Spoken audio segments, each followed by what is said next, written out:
읽어주는 교과 셋째 날 9월 28일 화요일 아브람을 부르심. 아브람은 하나님께서 바벨에서 모든 사람을 흩으신 이야기 바로 뒤에 기록된 창세기 11장의 족보에 처음으로 등장한다. 하나님께서 아브라함을 부르시는 창세기 12장 1절에서 3절을 읽어보라.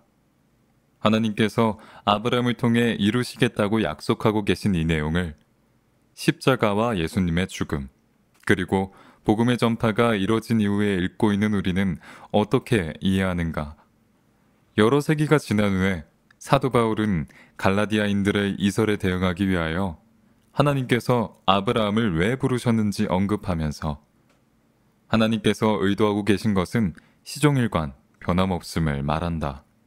그것은 바로 복음을 온 세상에 전하는 것이었다.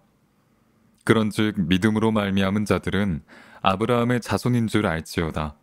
또 하나님이 이방을 믿음으로 말미암아 의로 정하실 것을 성경이 미리 알고 먼저 아브라함에게 복음을 전하되 모든 이방인이 너로 말미암아 복을 받으리라 하였느니라. 그러므로 믿음으로 말미암은 자는 믿음이 있는 아브라함과 함께 복을 받느니라. 갈라디아서 3장 7절에서 9절. 아브라함을 향한 부르심은 창세기 12장에서 처음으로 등장한다.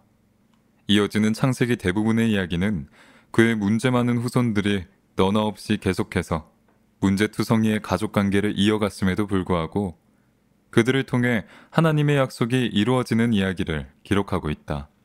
그리고 그 이야기는 마침내 결정적인 전환점인 모세를 부르시는 장면까지 이르게 된다. 순교자 스데반이 모세와 출애굽을 묘사하고 있는 사도행전 7장 20절에서 36절을 읽어보라. 이 내용은 하나님께서 아브라함에게 주셨던 첫 약속과 어떻게 맞아떨어지는가? 무지와 오류가 넘치고 참된 진리에 대한 지식의 부족이 만연한 세상 속에서 하나님께서는 한 백성, 그분의 백성, 아브라함의 자손을 애굽에서 불러내셨다.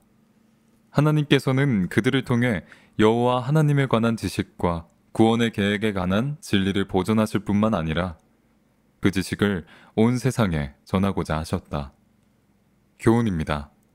하나님께서 아브라함을 부르신 이후로 계속해서 당신의 백성들을 통해 약속을 이루어 가신 이유는 그들을 온 세상을 향한 복음의 통로로 사용하시기 위함이었다.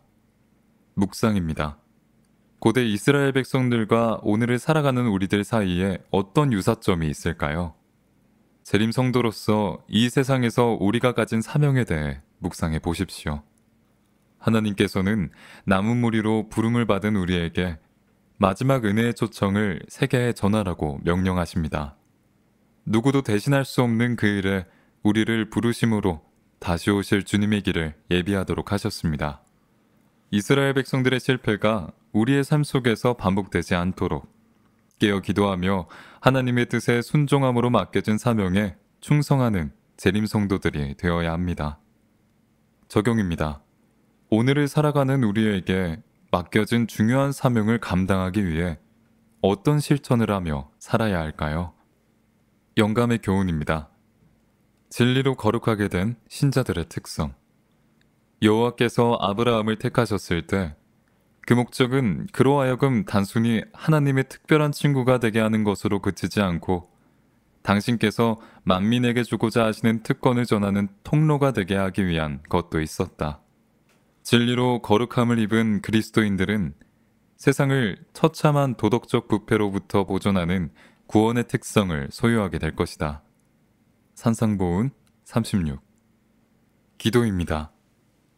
저에게 부족함이 많지만 하나님께서 저를 사용하여 이루고자 하시는 계획이 있음을 깨닫게 하시니 감사합니다.